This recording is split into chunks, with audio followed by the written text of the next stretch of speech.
Marco Saltini, sou vice-presidente de Relações Institucionais da Volkswagen Caminhões e Ônibus. Trabalho há 40 anos no setor automotivo, por muito tempo, mais de 20 anos, fui vice-presidente da Anfávia, que é a Associação dos Fabricantes de Veículos.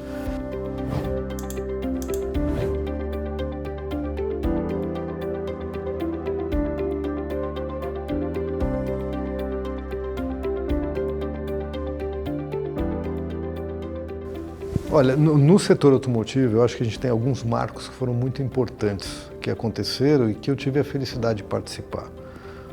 O primeiro deles, eu diria, é o programa de emissões no Brasil. Quando, em 1986, o programa foi aprovado pelo Conselho Nacional do Meio Ambiente, estabelecendo metas de redução das emissões dos veículos e que transformava a indústria, porque ela tinha que produzir produtos mais eficientes. E eu participei até mesmo da formulação do programa, porque quando eu fazia engenharia eu trabalhei como estagiário na CETESB, onde esse programa foi, na realidade, idealizado para o estado de São Paulo e acabou virando depois um programa nacional. Então eu participei da formulação do programa, eu ajudei a escrever o programa, vamos dizer assim, e depois na indústria eu fui executar o programa. E depois toda a gestão de qualidade. Quando a gente vem na década de final de 80, 90, com os programas de qualidade, as certificações da ISO, isso também transformou a indústria substancialmente e a indústria automotiva ela teve um papel importante de puxar essas inovações, né? Então, eu diria que são marcos importantes que eu tive a felicidade de poder participar.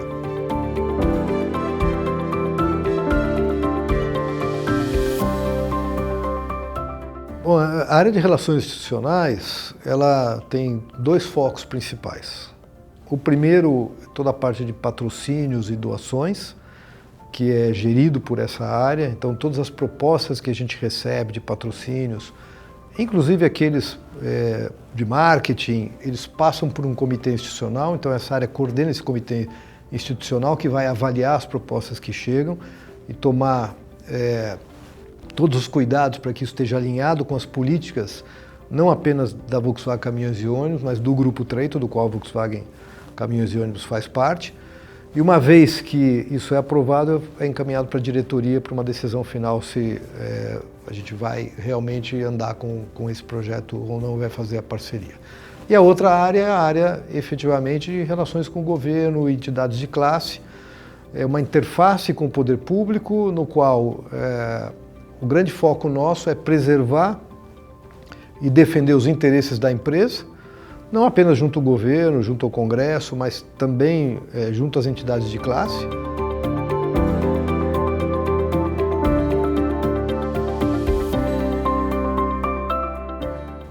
A Volkswagen Caminhões e Ônibus tem uma história muito atrelada às questões ambientais. É claro que quando a gente fala de ESG, vai além da questão ambiental, mas também toda a questão de direitos humanos, questões sociais, né, governança. Mas uma empresa de origem alemã, governança já é uma coisa que está mais ou menos intrínseca, né? Normalmente isso já é uma praxe dentro da empresa. Por exemplo, em 87 a gente lança o primeiro caminhão movido a álcool. Naquela época a gente não falava de etanol, falava álcool, né? E mais recentemente a gente tem alguns pioneirismos, né? Nós desenvolvemos a partir de 2007 e passamos a produzir, isso foi um desenvolvimento todo feito no Brasil, de um caminhão elétrico, 100% elétrico, né? Sempre no conceito que a Volkswagen Caminhões e Ônibus atua de parceria, então fomos buscar parceiros para fazer esse projeto. Já estamos produzindo, vendendo desde 2021, agora mais recentemente o ônibus elétrico também. Então, enxergando aquilo que será uma transição natural que a gente vai fazer para o futuro, na questão de você evitar o uso de combustíveis fósseis, mas também sem perder de vista um potencial grande que o país tem, que o Brasil tem, que é o uso de biocombustíveis. Então a gente investiu muito desde o início, lá em 2002, quando começou o programa de uso do biodiesel, foi uma das primeiras empresas a se engajar e trabalhar para desenvolver, criando inclusive mecanismos que possibilitaram o aumento do teor de biodiesel no diesel, né, e evitando o uso então do combustível fóssil em proporções maiores, né, com biodiesel. Temos trabalhado com óleo vegetal hidrotratado, que eles chamam de diesel verde, também, que ainda não é uma realidade hoje, mas os nossos produtos já são adequados para poder rodar com esse combustível. E estamos trabalhando também na questão do biometano. Na parte de sustentabilidade, talvez a gente fez algumas ações. A gente trocou mais de 8 mil lâmpadas por lâmpadas de LED na fábrica. A gente eliminou uma das estufas de pintura, mantendo a qualidade da pintura, então você reduz o uso de gás para fazer esse aquecimento. Todos os nossos veículos de funcionários da frota que são flex são abastecidos com etanol obrigatoriamente. Se o camarada abastecer com gasolina, a empresa não paga o combustível dele, então são abastecidos com etanol.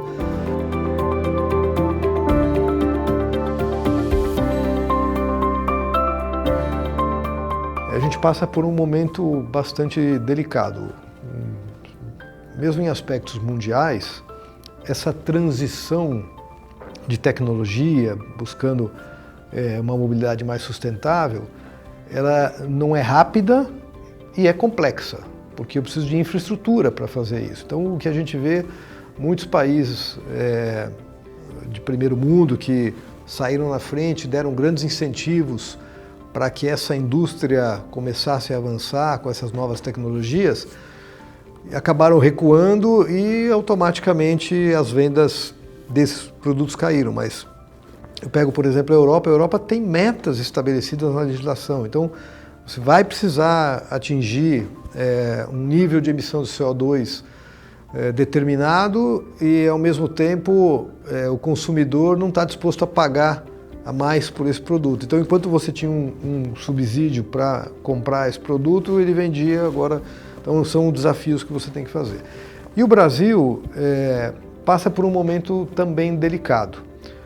O que tem acontecido, principalmente nos últimos meses, né? O que vende veículos comerciais é o PIB. Se a atividade econômica está em alta, você vai vender. Porque o Brasil tomou uma decisão na década de 50 de ir para um caminho, principalmente transporte de carga por meio rodoviário. Então, qualquer setor de atividade econômica que se desenvolva, você vai precisar ter um caminhão para transportar. Se a atividade econômica não avança, você não compra um caminhão só porque o teu vizinho comprou do modelo do ano, da cor ou de um opcional que saiu. É uma compra mais racional.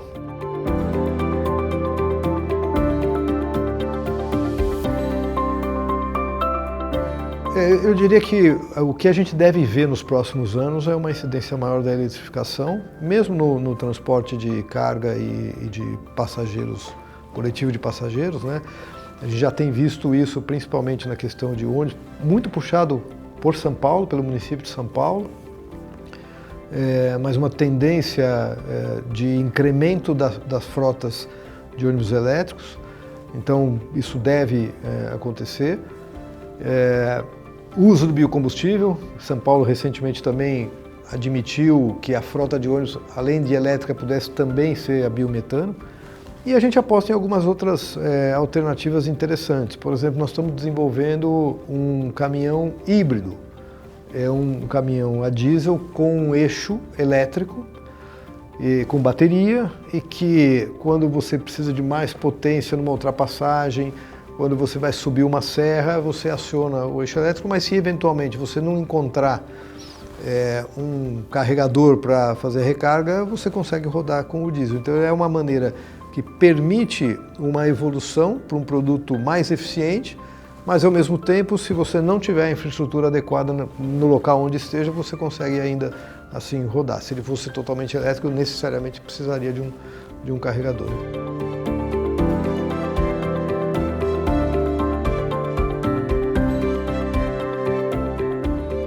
não tenha dúvida que ajuda, mas curiosamente esse ano os caminhões pesados são os que mais caíram as vendas. A previsão que a Anfávia faz para esse ano é de uma redução do mercado em torno de 5%, mas os pesados até agora já caíram mais de 20%. Isso porque exatamente o agro não está comprando. Porque são os produtos mais caros, a taxa de juros é alta, ele decide ficar mais um ano com o produto e vai. Agora, é claro que uma safra, como a gente está vendo, a previsão é que a safra 25-26 ultrapasse 350 milhões de toneladas de grãos, vai ser um novo recorde, né? Esse ano já é recorde. Isso ajuda claramente a vender caminhões, né? Principalmente os caminhões pesados.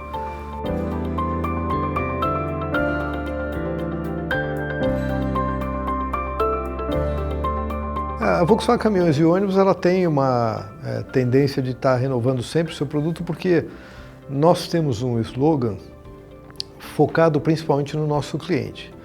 A gente diz que faz um produto sob medida. Menos você não quer, mais você não precisa. Então eu faço sob medida para o seu negócio. Então a gente tem que sempre estar se atualizando com os clientes e entender as necessidades de tipo de aplicação que ele vai ter para melhorar. Então, algumas evoluções de produto a gente vai colocar no mercado, tanto no segmento de ônibus quanto no segmento de caminhões. Teremos algumas novidades aí para o próximo ano, mas eu ainda não posso dizer o que é. Mas assim, normalmente a gente tem uma evolução muito constante e é preciso porque é um mercado muito competitivo. Quer dizer, da mesma forma como nós estamos atuando, nossos concorrentes também estão atuando e claro que você tendo um produto mais adequado para o seu cliente, a escolha natural vai ser por esse produto. Então o que a gente precisa é entender exatamente o que o cliente quer para poder oferecer para ele o melhor produto que traga o melhor benefício para ele.